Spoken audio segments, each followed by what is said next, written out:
이태원 참사 당시 때 긴급 대통령 주재 긴급 회의가 있었어요. 예. 그 당시의 기록을 가지고 있는 사람이 있습니다. 나 어떻게 해야겠나. JTBC 보도에 따르면 티나게 윤석열이 전화기를 붙들고 이곳저곳에다 헬프를 치고 있습니다. 뭐 어떻게 합니까? 콩밥이나 먹어야지.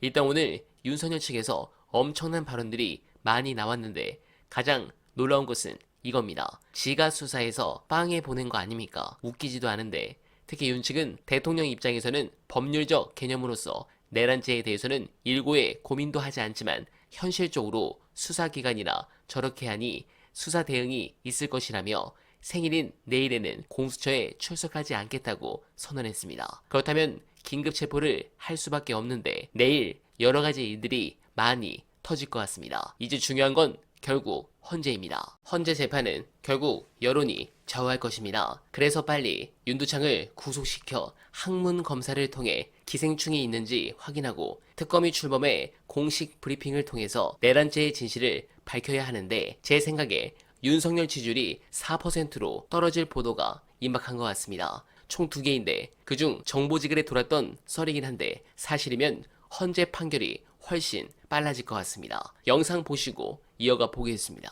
명태균 씨의 측에서 말하는 거는 그런 거죠. 뭐 이재명 의원에게 보험을 들고 좀 딜을 치려고 했다. 나중에 대선 전국이 펼쳐졌을 때 도움이 될 거다. 황금폰이 뭐 그런 식으로 딜을 치려고 했다. 뭐 그런 얘기를 하더라고요. 혹은 나중에 어떻게 될지 모르고 정권이 바뀔 수도 있으니까 내가 접촉하려고 했는데 네. 라고 하는 단서를 남겨놓으려고 했을 수도 있고 진짜 주려고 한 게 아니라 네. 그랬을 수도 있어요. 그리고 한마디만 좀 더 드리면 이 얘기를 꼭 해야 될 것 같아요. 왜냐면 저희가 취재 중인 게 있는데 이제 지금 뭐 탄핵 국면 다 넘어가고 하면 그동안 나오지 못했던 여러 가지 윤석열 씨에 대한 것들이 막 나올 겁니다. 그거를 저도 취재하고 있는데 좀 용기를 내셨으면 해서 말씀을 드리는 거고 이태원 참사 당시 때 대통령 주재 긴급 회의가 있었어요. 예. 그 당시의 기록을 가지고 있는 사람이 있습니다. 참사했던 용기를 사람. 좀 내시면 좋을 것 같아요. 참사했던 사람 중에. 네. 근데 우리가 보면 경악할 내용이에요. 네, 그렇다고 알고 있습니다. 네, 윤석열 씨가 지킨.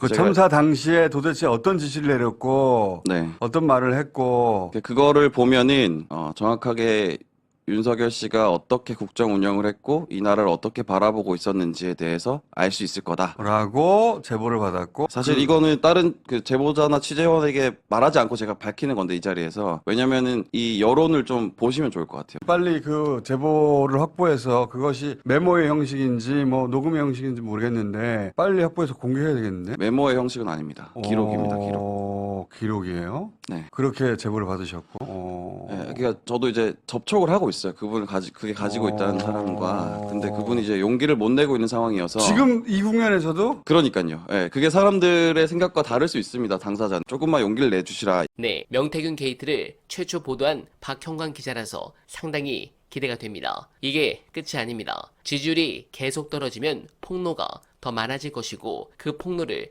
총괄지휘하여 민주당에서 관리하는 분이 바로 여전사 추장군입니다. 사실 오늘 폭로하신 내용은 나라가 뒤집어질 내용인데 충격적 폭로 보시고 여러분들의 생각 댓글로 부탁드립니다. 정보사 요원들이 가서 중앙선관위 서버를 옮기려고 하는데 가서 보니 이게 엄청나서 이게 어마무시합니다. 그랬더니 구글이 와도 다 못해요. 그랬더니 걱정하지 마. 검찰은 다 할 수 있어. 이랬다는 거죠. 그러니까 그때 주고받은 얘기가 지금 다 네. 다 폭로된 거구나 지금 조사 과정에서. 그래서 그러면 검찰은 어디에 있느냐? 대검이 검찰 너도 개입했지? 제가 이랬더니 부인을 했어요. 근데 그게 아니고 대검 산하에 과학수사부 밑에 디지털 포렌식 센터가 있더라고요. 거기서 다 한다는 거죠. 근데 제가 저 말 그러니까 앞으로 돌려보세요. 네. 검찰이 올 거라고 했다는 말. 네. 선관위 검찰국장이 올 거다라고 네. 했는데 네. 방첩사령관이 했다는 말인데 저 멘트는. 네. 방첩사령관이 검찰이 올 걸 어떻게 알고 있냐고요. 미리. 그러니까 이거는 계엄 직후인데 검찰이 올 것을 알고 있었다는 것은 올 검찰이 세팅돼 있었다는 얘기가 아니냐 이거지. 당연히 그렇고요. 이 방첩사령관은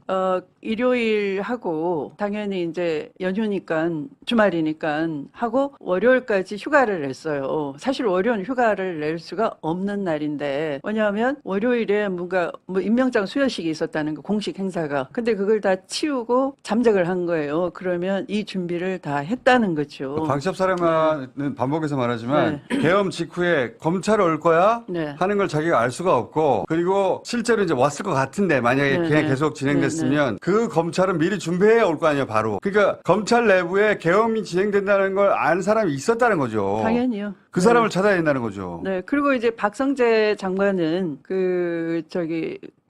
계엄 딱 선포되고 난 뒤에 와서 실행 계획을 이렇게 역할 분담을 하는 회의를 했다는 거잖아요. 바로 이어서. 네, 그 자리에 이제 감찰관이 뭘 시키려고 하니까 네. 이게 말이 됩니까? 이건 하고 내란이라고 하고 네. 툭 튀어나온 것이고. 네, 나왔다는 거죠. 그러니까 박성재도 이미 그 전에 알고 있었다는 것이고. 그렇게 네. 의심되냐, 강력하게. 네, 네. 그러니까 박성재가 이걸 몰랐을 리가 없죠. 대검 디지털 포렌식 센터에 중앙선관위 거를 서버를 옮겨다가 거기서 하면 된다는 걸 모를 수는 없는 것이고, 이것들은 박성재하고 그다음에 민정수석실에 있는 김주현 민정수석하고 다 연결이 돼 있고, 그들 다 모의범이에요. 다 잡아야 돼요. 네, 이런 진실이 하나씩 밝혀지면 관련자들의 폭로는 지금도 많지만 앞으로 훨씬 더 많아질 수밖에 없습니다.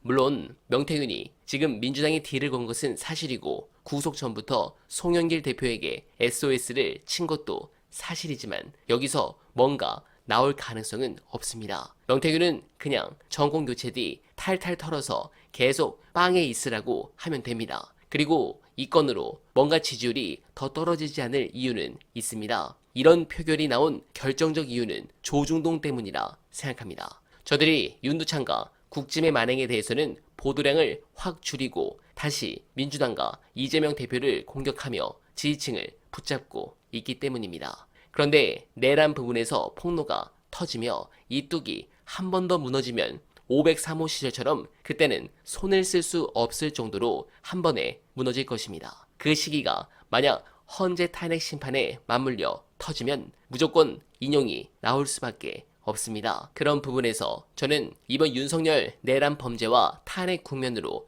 저 자칭 보수들이 사라지길 간절하게 바랍니다. 국민의힘에서 탄핵 가결 이전에 대통령 탄핵되면 정권 잊는다는 말이 많았습니다. 소속 대통령이 내란을 저질렀는데도 정권을 계속 유지하겠다는 말입니까? 납득할 수 없습니다. 이제 윤에 대해 제정신이 아니라는 식의 이야기를 누구나 서스럼없이 말합니다. 그건 국힘도 이번 표결로 동일시된 상황입니다. 물론 윤석열이 여기에까지 이르게 된 데에는 지극한 건의 사랑 때문인지 아니면 망상의 결과인지 둘 다인지 어쨌든 무언가에 빠져 헤어나오지 못했기 때문임은 분명합니다. 그런데 망상과 미몽에 빠져 같이 허우적거리기는 국민의힘도 마찬가지인 듯 보입니다. 이들이 이번 기회에 정당 해산까지 당해 역사에서 완벽하게 사라지길 간절하게 바라며 어날바는 오늘도 최선을 다하겠습니다. 여러분 고맙습니다.